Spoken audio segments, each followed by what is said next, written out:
తూర్పుగోదావరి జిల్లాలో SC reserved స్థానం గోపాలపురం. ఈ నియోజకవర్గంలో టీడీపీ 6 సార్లు గెలిచింది. గత ఎన్నికల్లో వైసీపీ విజయం సాధించింది. చిన్న తిరుపతిగా పేరుగాంచిన ద్వారకా తిరుమల పుణ్యక్షేత్రం ఈ నియోజకవర్గంలోనే ఉంది. ఈ ప్రాంత ప్రజల్లో రాజకీయ చైతన్యం ఎక్కువే. సిట్టింగ్ ఎమ్మెల్యేకు వైసీపీ టికెట్ కేటాయించలేదు. వైసీపీ నుంచి తానేటి వనిత పోటీకి దిగారు. మద్దిపాటి వెంకట్రాజుకు తెలుగుదేశం పార్టీ టికెట్ కేటాయించింది. సంక్షేమ పథకాలు దన్నుగా ఉంటాయి అనే ధీమాలో వైసీపీ పార్టీ కనిపిస్తోంది. అభివృద్ధే ప్రధాన అజెండాగా తెలుగుదేశం పార్టీ ప్రచారాన్ని చేస్తోంది. గ్రౌండ్ రియాలిటీ ఎలా ఉంది? Big TV exclusive election survey 19/2లో వచ్చినటువంటి లెక్కలు, అంచనాలు ఎలా ఉన్నాయో ఇప్పుడు చూద్దాం.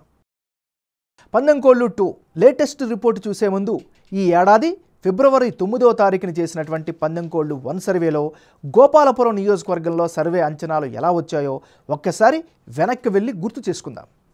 19/1 సర్వే ప్రకారం గోపాలపురం నియోజకవర్గంలో వైఎస్ఆర్ కాంగ్రెస్ పార్టీకి అనుకూలంగా 49% ఓటు షేర్ కనిపించింది.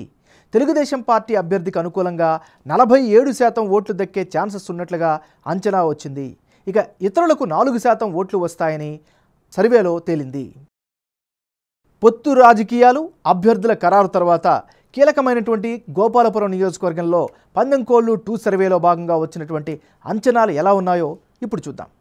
ఇప్పటికిప్పుడు ఎన్నికలు జరిగితే గోపాలపురం నియోజకవర్గంలో వైసీపీకి అనుకూలంగా 53% ఓటు షేర్ కనిపిస్తోంది. తెలుగుదేశం పార్టీ అభ్యర్థికి 42% ఓట్లు దక్కే ఛాన్సెస్ ఉన్నట్లుగా లేటెస్ట్ సర్వేలో వెల్లడైంది. అదే సమయంలో ఇతరులకు 5% ఓట్లు వస్తాయని తేలింది. 19/1 సర్వేకు 19/2 సర్వే 2 మధ్య జనం అభిప్రాయం ఎలా మారింది? వైసీపీ, టీడీపీ అభ్యర్థుల్లో ఎవరికి ఎడ్జ్ పెరిగింది అన్నది ఇప్పుడు చూద్దాం. గోపాలపురం నియోజకవర్గంలో 19/1 సర్వేలో భాగంగా వైసీపీ అభ్యర్థికి 49% ఓటు షేర్ వస్తుందని అంచనా వస్తే తాజా సర్వేలో 53%కి పెరిగింది. అటు టీడీపీ అభ్యర్థి మద్దిపాటి వెంకట్రాజుకు గత సర్వేలో 47%, తాజా సర్వేలో 42% ఓట్లు వచ్చే ఛాన్సెస్ ఉన్నట్లుగా తెలుస్తోంది. ఇక ఇతరులకు గత సర్వేలో 4%, తాజా సర్వేలో 5% ఓట్లు వచ్చే అవకాశాలున్నాయి. ఓవరాల్గా గోపాలపురంలో వైసీపీ అభ్యర్థికే విజయ అవకాశాలు ఎక్కువగా కనిపిస్తున్నాయి. 19/1, 19/2 రెండు సర్వేల్లో గోపాలపురం నియోజకవర్గంలో అభ్యర్థుల మధ్య మారిన ఓట్ల శాతం, అందుకు గల కారణాలను ఇప్పుడు ఒకసారి పరిశీలిద్దాం. ముందుగా ఈ నియోజకవర్గంలో తానేటి వనితకు నియోజకవర్గంలో మంచి పట్టు, ఇమేజ్ కనిపిస్తోంది. ప్రత్యర్థి పార్టీ అభ్యర్థి ఏ మేరకు పోటీ ఇస్తారు అనేటటువంటి అనుమానం సర్వత్రా వ్యక్తమవుతోంది. గ్రౌండ్లో యాక్టివ్గా వనిత ప్రచారాలు కొనసాగిస్తున్నారు.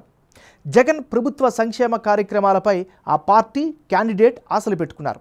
ఇక తెలుగుదేశం పార్టీ విషయానికి వస్తే గోపాలపురంలో టీడీపీకి స్ట్రాంగ్ బేసు, క్యాడర్ సపోర్టు ఖచ్చితంగా కనిపిస్తోంది.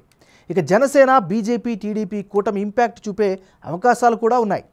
ప్రభుత్వంపై ఉండే సహజ వ్యతిరేకతపై ఆ పార్టీ, ఆ క్యాండిడేట్ ఆశలు పెట్టుకున్నారు. ఓవరాల్గా ఇప్పటికిప్పుడు ఎన్నికలు జరిగితే గోపాలపురం నియోజకవర్గంలో వైఎస్ఆర్ కాంగ్రెస్ పార్టీకే ఎడ్జ్ ఉన్నట్లు బిగ్ టీవీ ఎలక్షన్ సర్వేలో తేలింది.